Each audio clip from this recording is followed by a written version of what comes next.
घर में माँ बाप बड़े हैं, उनको कोई पूछता नहीं है। उन्हीं को राम मानो ना, उन्हीं को सीता मानो ना। किसको सब फुर्सत है बताइए राम मंदिर में? एक हवा बह रही है कि आप संभवतः विधानसभा का चुनाव लड़ सकते हैं। अरे नहीं, विधानसभा लोग दुनिया बोलने दीजिए, मुझे चुनाव से मतलब नहीं। मैं चाहता हूँ कि पब्लिक जागरूक हो जाए, पब्लिक जाग जाए। खेसारी को चुनाव लड़ने और नहीं लड़ने से मेरा रोजी रोटी ऐसा नहीं कि बंद हो जाने वाला। राम मंदिर से क्या होगा साहब?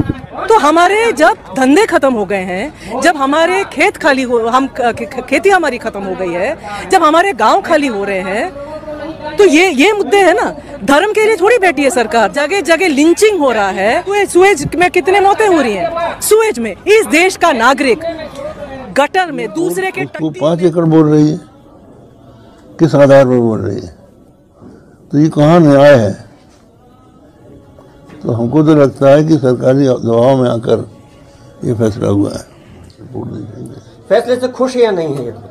हाँ? फैसले से खुश है या नहीं है? खुश भी हैं और नहीं भी है। 25 साल से पूरे देश के लोगों को चैलेंज दे रहा हूं। चैलेंज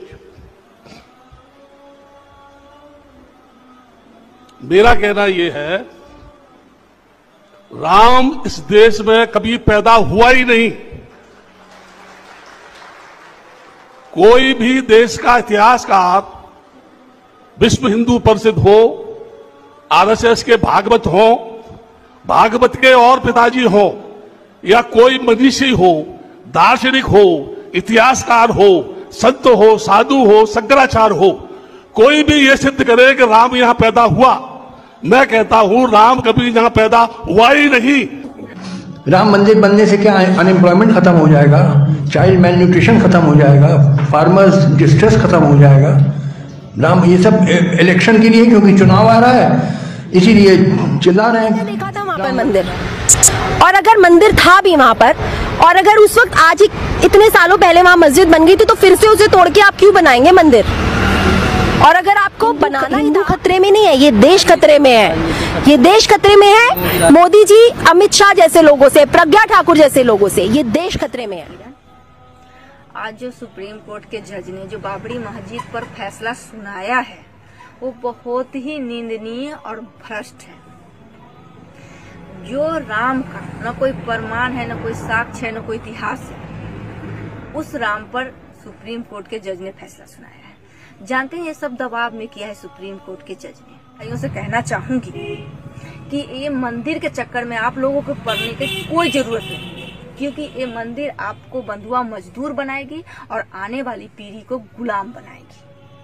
और मुस्लिम भाइयों, आप लोग कान खोल करके सुन लीजिए, आज बाबरी मस्जिद की बारी है और अगला आगरा के ताजमहल की बारी होगी। ये लिख करके रख लीजिए आप लोग, क्योंकि यहाँ पे एक ही जाति विशेष का कब्जा है हिंदुस्तान। ये दो लोग कौन हैं जिन्होंने 92 में ढांचा तोड़ा था, बाबरी मस्जिद तोड़ी थी, और 1949 की रात चोरी छुपे वहां पर मूर्ति रखकर आए थे।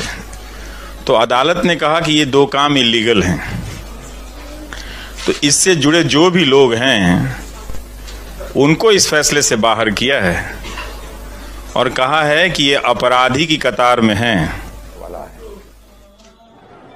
जो देखो जहां मंदिर खड़ा कर देता है। कभी सोचा आपने किसको बुला रहे हो आप? हैं? कभी विचार किया, कभी दिमाग लगाया कि मैंने मंदिर बना दिया?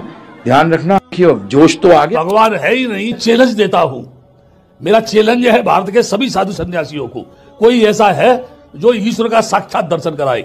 क्या कोई ऐसा आदमी है जो भगवान से सीधा दर्शन करा दे? आप ये कहे कि इस देश के अंदर भव्य राम मंदिर बनना चाहिए, अरे बनाओ, कौन मना कर रहा है तुमसे जो है। लेकिन याद रखो, कल्पना की धरा के ऊपर महल खड़े नहीं होते हैं।